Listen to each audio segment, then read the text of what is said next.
Hello everyone, and welcome back. In today's short episode, we're going to explore the present continuous tense in a simple and natural way.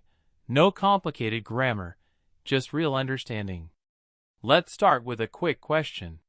What are you doing right now? Maybe you're listening to this podcast, sitting somewhere comfortable, or even walking outside. Whatever it is, you are in the middle of an action. And that's exactly what the present continuous is all about.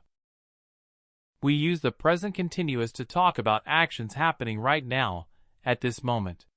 For example, I am listening. She is reading. They are talking. It's very simple.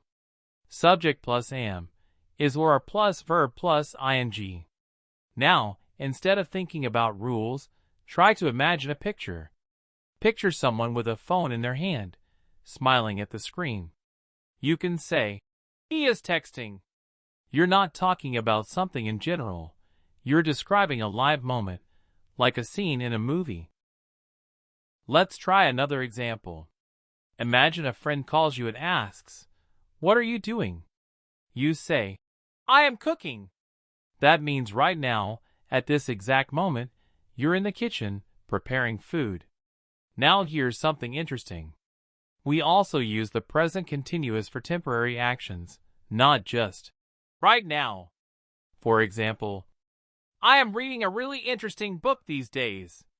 Maybe you're not reading it at this exact second, but it's something happening around this time in your life. Another example. She is working from home this week.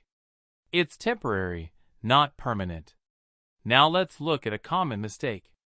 Some learners say, I listen to music now. But in English, we need the present continuous. I am listening to music. Don't forget the am, is and are, it's essential. Also, remember how it changes. I am working. You are working. He or she is working. Now let's make it negative.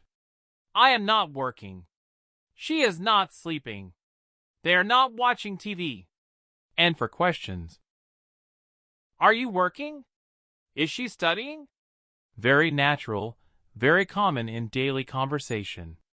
So here's an easy way to remember. Use the present continuous for something happening now or around now. It's like pressing play on a moment in time. Before we finish, try this. Look around you and make one sentence. What is happening right now? Maybe, the sun is shining. People are walking. I am learning English. That's it. You're already using it. Thanks for listening, and see you in the next episode.